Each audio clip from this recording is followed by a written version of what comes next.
was in 2014 that we're talking about how startups were coming from all over the place and how startups were populating the actual business landscape. And this article in The Economist was called a Cambrian moment. So basically, Cambrian means that 450 million years ago, something like that, life started spanning all over the earth. And this is what somehow is happening with artificial intelligence. No? We are somehow witnessing how AI is all over is eating the software. No? So in 2013, Mark Andreessen would used to say that software is eating the world. Now AI is eating software as such. And I think this is an amazingly interesting moment, and this is why the presentation is basically tries to analyze and also tries to focus on how this is changing. On the one hand, just a little presentation. So this is our university, Universidad Carlos III de Madrid. This is my research group, the Software Engineering Lab.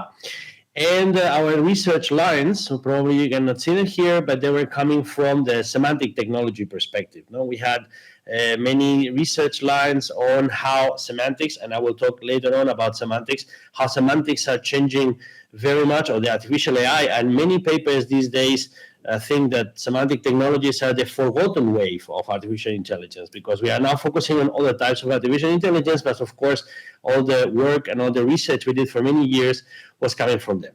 So not many years ago, actually, most of my presentations, I would open saying, this is a new time, it's a new world, because software is creating an amazing disruption in many companies. Like, for example, I would ask, what is the biggest taxi company in the world? And people would say Uber. And what is the biggest hotel corporation in the world? And it could be Airbnb, and Uber has no cars and Airbnb has no apartments as such. So what this basically means is a time of platforms. No? Platforms were changing all the landscape of software, and they were using us as a way of populating all these platforms, Facebook, Instagram, and all social networks with content, and other platforms were using us somehow to create and to disrupt all businesses. This also happened with companies that are called unicorns, which are basically companies that are valued in more than $1,000 million. And 10 years ago, most of these companies did not exist. So technology was being disruptive in a very huge amount of business sectors. I would also start talking about many technologies like Internet of Things and so on and so forth. And suddenly we got into AI and this AI revolution. So surprisingly enough, everything started, so this is like once upon a time, no?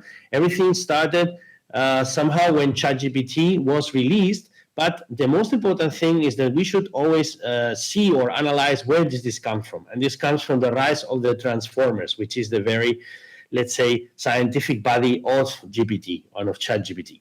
Of course, everything started in ChatGPT, November 2013. The revolution was amazing. I'm actually also showing the front screen of one of famous Spanish newspapers, El País, and how Time decided that the most important person that very year was going to be ChatGPT as such. No? For the first time, we had a assistance and something even superior than a chatbot, where we could ask everything we wanted, and we were surprisingly enough getting extremely interesting responses to everything we wanted. So for the first time, it was not only stochastic algorithms that could somehow generate some text, but for the first time, we were focusing at something that was making sense and that we could use for our daily life. Of course, in these 2 years, the evolution of these AI technologies have been amazing, and this is one of the major cornerstones of this talk, to see how everything has evolved and how it finally eventually ended up in agentic AI as such. But the very first cornerstone and the very first building brick is actually LLMs. No? So what are LLMs? No? Large language models have been researched in 2018. So basically, a language model is a probability distribution of a sequences of words, and this is combined with a neural network with many parameters, the billions of parameters. These two elements are trained on large quantities of unlabeled text using self-supervised learning. So we have these three components. On the one hand, a probability distribution, then we have a neural network with many parameters, and the more parameters we have, the more precision we have in our large language model, and also we have large quantities of data.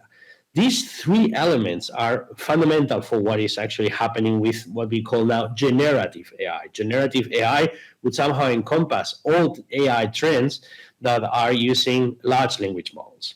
So this is quite impressive because actually everything started in a paper that was published by Google in 2017 that said attention is all you need. No? Usually we say love is all you need, but in this case it was attention is all you need. And the major, let's say, nitty-gritty or the core of this paper was a new architecture called the transformer architecture.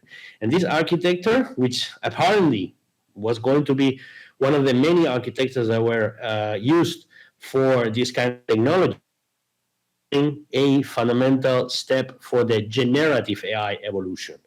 The idea of the transformers is basically what OpenAI was able to capitalize when creating ChatGPT, is the fact of generating one by one each word that is being generated very related with all the other words that you said before. So for example, if now I would ask you all, how did this conference started?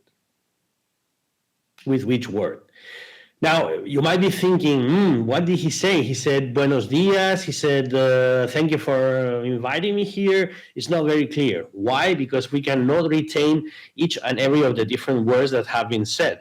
Of course, if somebody could do that, then we would face a person that has an incredible power, but also an incredible problem, because being able to store all this amount of information in a brain or in a mind could also cause serious harm somehow. But for ChatGPT, it's not the case. They use embeddings, they use vectors, they use tokens, and they are able to remember this and to generate all of these words.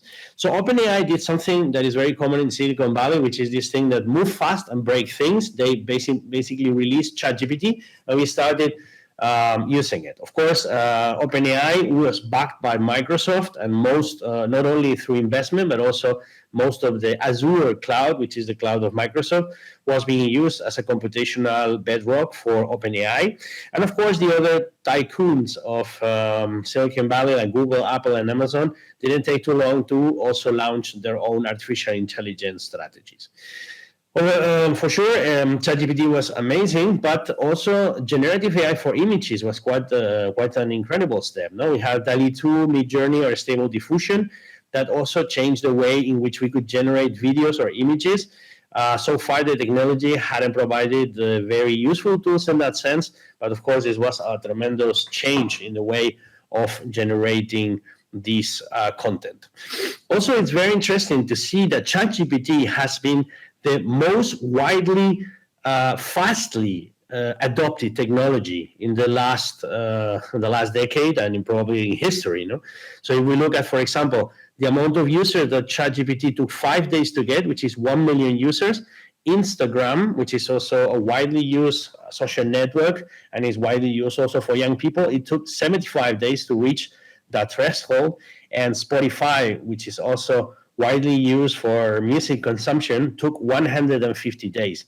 That is basically means that it's pretty amazing how people jumped on ChatGPT and became part of their arsenal for a daily life. This is also interesting because I also think that ChatGPT broke many barriers in the sense that many people started using it for many aspects. And it also used them for professional aspects. From the academia and the students' viewpoint, it was also very, very immediately a disruptor. So most universities, like my university, they started thinking, what is going to happen with generative AI? Is this a threat? Is this a tool? Can we use this to support students? What can we do with it? No? And this is the clear also proof that these kind of technologies are extremely disruptive in the sense that they are able to substitute everything that was there before. And I think this is really amazing, and these were really amazing times. Of course, as soon as transformers were released, as I said before, most companies that were in the artificial intelligence landscape, like Google, they also launched their own transformers. No? They all launched, in the case of Google, it was Gemini. In the case of another company that is Anthropic, it should be Cloud, and many other tools that we are using these days on a daily basis. No? Basically, they were like this. I also wanted to take a few seconds to explain that in Europe, it's very important for our ecosystem, the European projects. And one of the European projects in the last 2-3 years are very much focused on artificial intelligence and how to use artificial intelligence for many areas that before we could not really optimize. And this is the case of this project, which is a European project, ITIA4. ITIA is a cluster of Eureka, one of the instruments of funding from the European Union, called SOSIS, no? Software Product Line Optimization for Safety Mission Critical Industrial Systems. The title is very, very complex, and the title might be a little bit misleading sometimes, but the idea here was to use artificial intelligence for software engineering, because for the first time we could generate software requirements, we could also generate testing, we could also create a number of documents from an automatic perspective. And I think this was also very disruptive for software engineering as such, and people who have been working with methodologies for software for more than 20 years, they found out that these are really interesting tools that can somehow change what you're doing every day and what you have been doing in the last years. And I say this because it's also very interesting to see how global supply chains, for example, are being changed. No? And in this SOSIS project, what we tried to apply was artificial intelligence for each and every of these different phases of software engineering: analysis, design, implementation, test, and distribution. We are currently working on this project still now, and we are finding that when you apply generative AI to analysis, for example, what you get is requirements, software requirements and system requirements that are maybe not as high quality as when they are taken from humans, but they are very interesting to be suggested and to be supported with. So we found that generative AI is a very powerful ally. So if you want to create some software and you want to brainstorm, this is a very good tool. Same happens with software architectures in design. No? The actual LLMs or the tools you are using, they could also suggest a number of software architectures with all the components that you might have not think about, and the organization of the whole skeleton of the architecture is also kind of promising. And of course, implementation is one of these things that we know that there are many companies like Cursor, Laudable, and so on and so forth that are trying to create code from different requirements of different software architectures. No? And they are doing a really great job. Finally, testing, which is a boring but very important aspect of software production, was also enhanced through LLMs and through generative AI, because many of the unit and integration tests that we were taking into account, they could be somehow complemented by all the insights from these elements. So all in all, and to basically summarize, we believe that if we integrate LLMs in this kind of developments, what we might find is that things are much easier, and that large language models and generative AI are a very powerful support mechanism for all kinds of software creation and software generation. Now, that being said, LLM pose a number of problems. No? We have all heard about hallucinations, which is basically when the answers of LLMs are not correct, or they are not that easy. But there are some strategies to also train and give context to the LLM. Large language models are also very delicate, and we will see this in a few minutes, but they are very different if you change the context or you change the data with which they are trained. And this is important because in zero shot, few shot, or in chain of thought, these new strategies, particularly chain of thought, you can also create large LRMs, large reasoning models. By using chain of thought, what you could do is that one LLM is not only able to generate content, but also it could reason, which is something that in artificial intelligence and in semantic community we have been pursuing for quite a long time. And it's interesting to see that if you give enough content and you train the LLM with the appropriate data, then the precision of this chain of thought is surprisingly strong, whereas with other algorithms it's much harder. Other strategies you could have to improve the performance of the LLM is, for example, a feedback loop in which you feedback several times the content to the same LLM to see which answers you might have. It is important to note that, and I will also talk about this in a future slide, that traditional software is actually deterministic. So basically, we are very used that you input a particular software element with some data and you will have the same output. However, in AI, there is the context of the actual situation, and there's also the version of the model. So the model is being trained and is being changing constantly. So this is kind of different. And also the data with which it has been trained dramatically changes the potential answers. So what we are finding in this type of AI is that the answer is non-deterministic, it's more probabilistic. This is, of course, interesting because if you chain several LLMs, you can also get a completely different result. If you take ChatGPT and you the output of ChatGPT you input on Gemini, and the output of Gemini you input on Claude, and so on and so forth, you might have different reactions and different content and different elements that would also not maybe improve, but yes, of course, get different results. And this is also interesting for LLMs to see how, if you use these strategies, you can somehow enrich the experience and you can enrich the results you are getting from LLMs. That being said, a huge innovation in this was the Model Context Protocol, the MCP, launched by Anthropic in November 2024, because it was the first attempt of having an open standard, an open source framework also, to standardize the interaction between LLMs and other applications. This was a step that was very much missed at the beginning, because basically LLMs were somehow a black box, and you could never know if they could interoperate with other applications. And MCP and the Model Context Protocol is very interesting when you want to make your LLM aware of data which is coming from other applications. So if you have this MCP client and MCP servers, and you are exchanging data from different applications, what you can do is enrich the actual context of the model. And of course, once you enrich the context of the model, far better results and more precise, you will get the output yielded. This was adopted by OpenAI and DeepMind, but it's also interesting when you want to build agents. And we will talk a little bit more in the second part about agentic AI. But the idea here is that when you input some data in an LLM code generator and you get a solution, this also calls an evaluator and it has some result. Otherwise, it would be rejected or feedback. What this basically means is that for the first time, LLMs not only output some data, and they are simply retrieving or generating content, but they can also take decisions. And this is extremely important for agentic AI.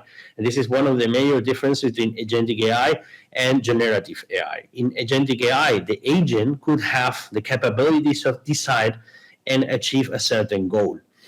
And this very much changes the landscape. No? More strategies to improve the answer of LLMs could be, for example, prompt chaining. So tasks that can be easily decomposed into fixed subtasks, and then you trade off latency for higher accuracy. So basically, each LLM makes a call. The more calls you make, the more accurate is the actual answer and the actual results that are being yielded. Of course, this penalizes in the latency because you take more time to receive these answers from the different LLMs. But as we saw before, if you make LLM chaining, and in this case, you don't do only the chaining of the LLM with the same prompt, but you basically prompt different elements. No? And then it somehow could improve the answer or the response from the different LLMs. Same will happen if you want to use parallel. No? So in routing, what you can do is to have a complex task where there are distinct categories that are better handled separately. So what you do is you separate those tasks, and you actually make different calls depending on the tasks. I think this is also a very interesting comparison with the work we did for many years with web services, where web services were also or business processes. This is two very similar research communities. In the sense, web services or business processes had a very similar approach. You could either execute sequentially those business processes or those web services and have some different different data, both in and out, or you could also parallelize them different depending on what each business process was doing. So somehow I believe here that also in parallelization, as I said before, I think we are somehow inheriting quite a lot of knowledge from the business process and the web services community, in how we can also split the different tasks for LLMs and how can we get much better results from one and another. And of course, all kinds of orchestration is also somehow working. So you can parallelize some of the works, you can route some of the different works or tasks, and also you can serialize them. Okay. So this is important, no? But big question and big element. It's all, sorry, there's a typo. It should say it is all about data. So it's all about data, no? And we've seen that the LLMs work very well when you have different ways of composing them. But the question is the data. No? Data is a huge issue because depending on the quality of the data, the LLM is going to get better results or worse. And actually, if you see in this diagram, this is an interesting diagram that tells you how publisher or companies that own the data have deals or lawsuits with the tycoon or of AI companies. So if you look at the red lines, those are lawsuits and problems they had with many publishers. And if you look at the deals or the blue lines, these are the deals they arrange with these publishers. Because, of course, a very important thing here is who owns the data with which I'm going to train my algorithm. And depending very much on who owns the data and if I have access or if I don't have access, I can get competitive advantage on the results of my large language models. This is also a huge issue because at the beginning, I mean, ChatGPT was somehow thought to be trained with many data as well that was on the web. And the question is also if the data that is on the web has enough quality or not to be trained or to train those algorithms. So, this is why I'm going to reflect here about another completely different trend that could be very, very interesting before getting into the problems of models. And these are small language models. So there's a paper that NVIDIA, the chip manufacturing company, which is actually the most valuable company these days on a market cap basis, small language models could be the future of agentic AI. This was the nominative paper by researchers from NVIDIA. And what they said is large language models need some kind of computational requirements that are very difficult to handle. And also they are very demanding. So AI agents are running massive LLMs for any kind of task.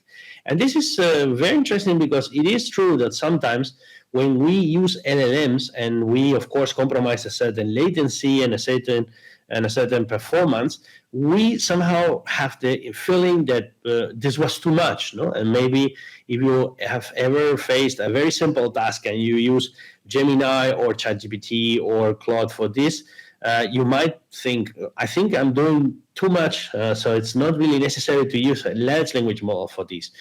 Precisely the point of these small language models is to fit on consumer and run with very low latency, so you don't have to wait for the LLM to make this query that takes quite a long time, being very fast and cheap. And also, interestingly enough, they're using techniques that are somehow making much easier all different elements to process data. Why? Because these SLMs could be specialized and could be doing very boring and very not genuine, but repetitive tasks. The idea of SLMs precisely is that you don't need to have a huge amount of tokens and parameters and being trained with a huge, massive amount of data and then have a lot of computational power behind and, of course, a high latency. What you could do is have some local, even you can run them locally, some locally running small language models that could enhance the advantage that you have to make very specific tasks.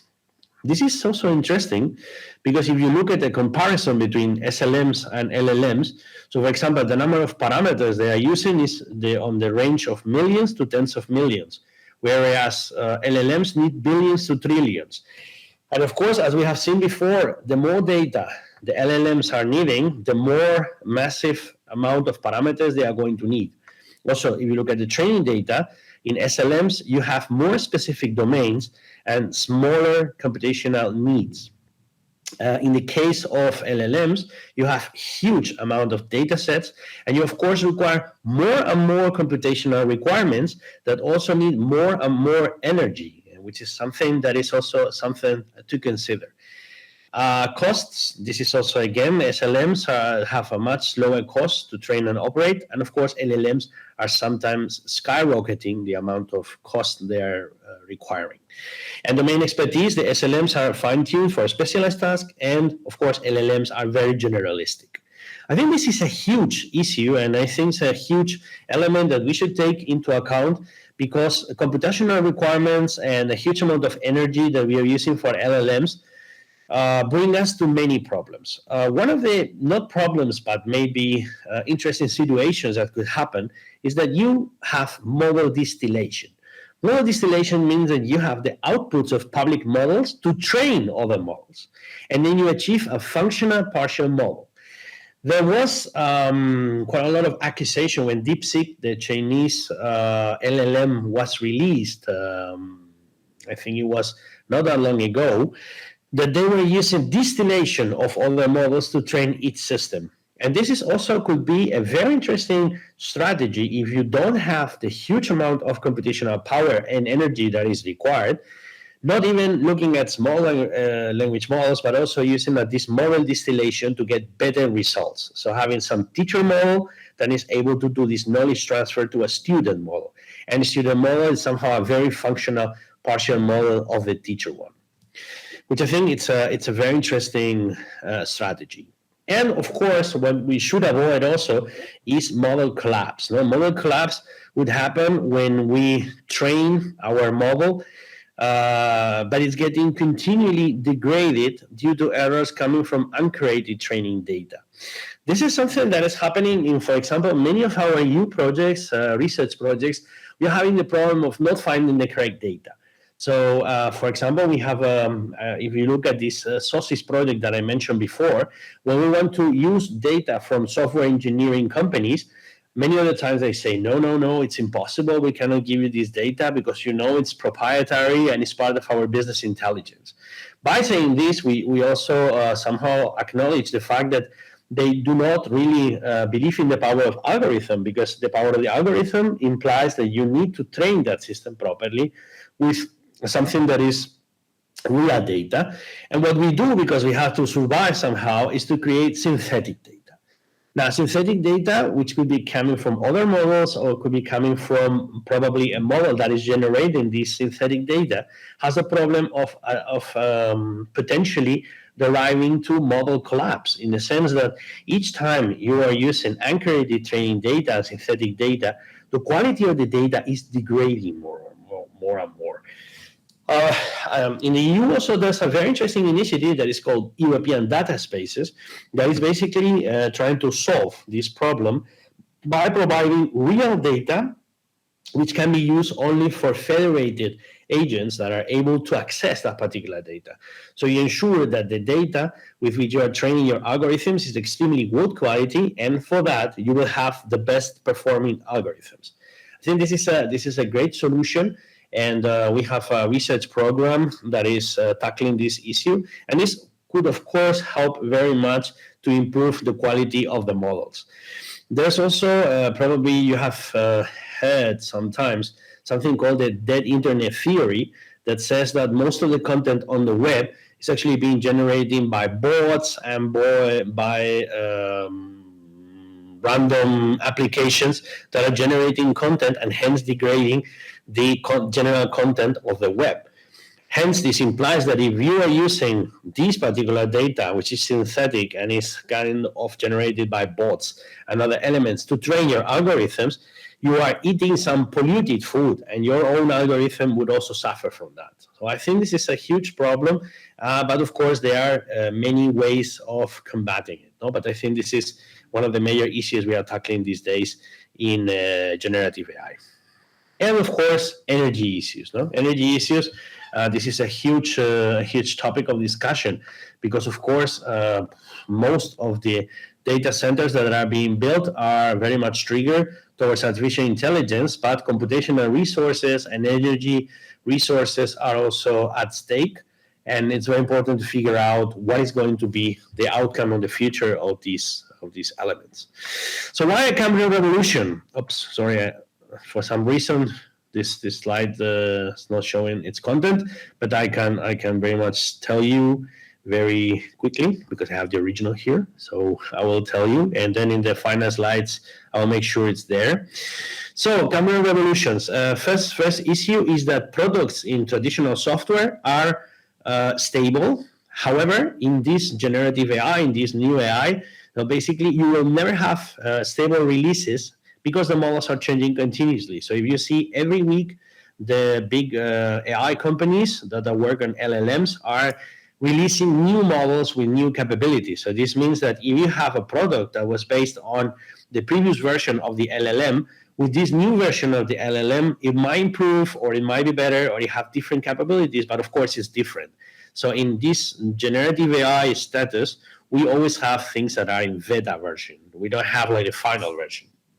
Second thing we already talked about is deterministic versus probabilistic. No, the same inputs and the same outputs in traditional software. However, when we use AI, we need to understand that AI is very sensitive to data, so the data we train, and also to the context. So everything is different and everything is probabilistic. So you might have experienced that if you prompt the same things in different times to a number of LLMs, we will have completely different answers. This is based on the LLM, this is based on the data, and this is based on the context. And the third thing we also talk about, it, data is the key. No? Data being local and unique, and the value very much emerges when you are connecting the model to the right data set. And this is really what changes everything, and what is actually a complete revolution from the perspective of AI. So semantics. No? So for many years, we were also thinking that we could achieve very similar results to the ones of LLMs and of generative AI by using ontologies and semantics. No? If we look at semantics as a forgotten wave of AI, there's a very interesting paper by University of Aalto in Finland that is talking on how the semantics could work as a forgotten wave of AI, because in the time of the semantic web and semantic technologies, there were many technologies that were released that were trying to achieve a similar result as LLMs. However, LLMs are more a black box, and this is what we somehow define as more transparent AI. No? Everything was organized with a particular syntax and semantics. And for example, we had technologies, languages like the RDF, the Resource Description Framework, where you could set a number of triples that were composed by subject, predicate, object, and you could describe all kinds of data in this graphical formalism. And this was very interesting to move on a different level when you created more complex ontologies and you had the OWL, the Ontology Web Language.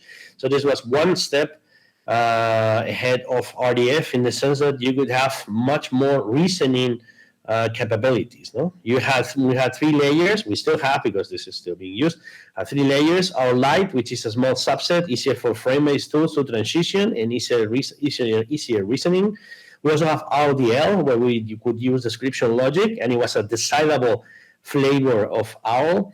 And we also could have OWL full, where there was not only an RDF extension, but also having a much more complex reasoning mechanism. And with this, we could build a number of technologies like semantic web services, and this is somehow something that brings great memories to me, because most of my first years on research were about finding this. And when I see these days the MCP, the Model Context Protocol that we have seen before, and how LLMs are combined to get more and more results, I still think that much of that thinking were done at this particular point in time. And much of those things we were already looking at when we also, for example, delivered the web service modeling ontology that had very similar structure. However, if you look, the most interesting thing is actually we were also thinking about agents. We had goals, we had ontologies that we were the actual knowledge structure. We had web services that where we could do something from a let's say dynamic perspective, and also mediators that were changing or are making interoperable different applications, like MCP is doing these days.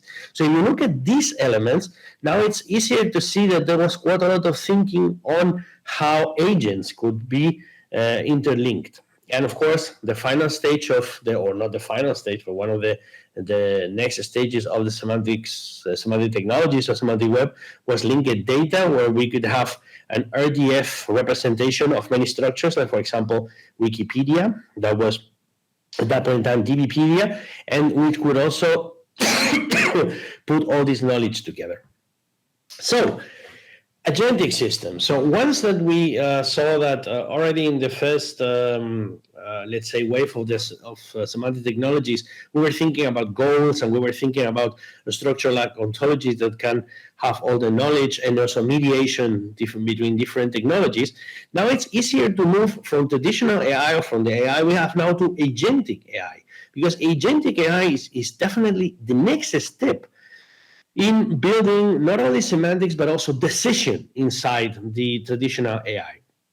So if we look at agentic AI, agentic AI is based on taking action to achieve a defined outcome, a defined goal, often without direct human input. So for the first time, what we are doing now is that we are also allowing the different elements of the different agents to perceive the environment, to reason by themselves, and to execute action. Excuse me. So I'm going to take some water. Otherwise, I'm too passionate about this. So, and also the learning from the different outcomes. Agentic systems also, they have three canonic layers. First of all, we have systems of record. So this is the data layer, like most three layer architectures, and we have there all kinds of historical data representation. We could have databases, we can have sensors, files, we can have big data infrastructures, absolutely anything. A second layer, which is the business logic layer in this kind of systems, but here we define as an AI agent operating system, that basically you have all the agents there, you have an orchestrator, and you have some executing logic. And finally, you have a third layer where you interface or you communicate with the user through reports, action, dashboards, or even the results like actuators in the case of IoT systems. So things that finally output some kind of results. Agentic systems are also the next, sorry, just here again, the text, I'm really sorry. So I will send you the final version of the slides. I was just, oh no, okay, that's fine. I was just saying the same as in the previous slide. Agentic systems challenges are also interesting. For example, one is the drift. When the agent has a particular goal, but it deviates from it. Then also agents have bias, same as we are facing LLMs. Hallucinations and bias are something which is part of the DNA, because agentic systems are mostly using generative AI and LLMs as a core technology. And of course, everything that you have in this technology can also propagate to these systems. And also vulnerabilities, which is also a very interesting topic for security and mechanisms of protection of these different agentic systems. We are currently revising or studying, analyzing a number of approaches to create ecosystems of agents. One is LangChain, that I will mention now. And we are also deeply impressed by what McKinsey, the famous consulting company, has defined the agentic organization. In a sense, they believe that new agentic organizations are going to be based on 5 pillars, which are business model, operating model, governance, workforce, and technology. And the idea here is the business model is changing completely, because you will have AI native channels and products. So for example, if you want to have a mortgage with the bank, then there will be a network of different agents that will start this process. And one of the agents will talk to you about what you want as a mortgage. The other will check if the mortgage is available. The other will check if this is compliant with the regulations. So this business model changes completely in the sense that it's a summatory of different agentic workflows. Secondly, the operating model. There will be flat networks of hybrid agent teams structured to drive to end outcomes. So you can improve many of the different business processes you have by applying these flat networks of hybrid agents. You could, for example, improve your customer care through these hybrid agents and improve with the technology that is behind, that is LLMs and generative AI and all these things we talked. You can improve very much the operating model. There will be also a take on governance, because real-time embedded governance is very important, and agentic control needs accountability. Workforce, you will need also people that are more T-shaped, basically have some kind of particular focus or interest as a human talent profiles in these mechanisms. And it will be also people that will have to learn on the fly, because this technology is going so fast that you will need to get used to these concrete changes. And finally, technology and data. There are many things that could benefit from this agentic AI: sensors, humanoid robots, drones, many other elements that are different here. So how is the agentic organization? So it has agentic workflows, as we said. Any business transaction could be a network or agentic teams. You could use LangChain, AutoGen, or Google GenKit to create those agents. And very much importantly, you need forward deployed engineers, FDEs. FDEs is a really interesting concept that comes from an obscure company called Palantir, that basically tells you that you don't need any more consulting engineers, or you need any more product engineers, but you need a fusion among both of them. In a sense, forward deployed engineers, first of all, adapt AI infrastructure to actual customer problems. So since the technology is evolving so fast and you don't have a stable release of this technology, you need to know how to adapt these changes and this new technology that is evolving to the real customer problems. Then they also connect operation and technology. So it's not like they stay in a silo for 3-4 months deploying something and then they move into the customer, but basically they are on the customer, they are inside the customer, and they are talking all the time with operations and technology. And finally, AI is also changing constantly, so continuous iteration and DevOps are key. So DevOps used to be a very important software engineering methodology, but now it's not anymore a trend, but it's also something really important for AI deployment. So what is next? Sky's the limit. So I just pushed here some research project we made with a hospital in Barcelona. And we basically had this architecture, and what I wonder when I was thinking about this slide is how would all of this change with agentic AI? There are so many ways of changing everything we have done so far on all the projects we have been working on with these new technologies that is really, really exciting to be here and now. So I think this is the final message. Thank you very much. I would like to thank again for the invitation. And I am very, very happy to answer any question or any comment. Thank you.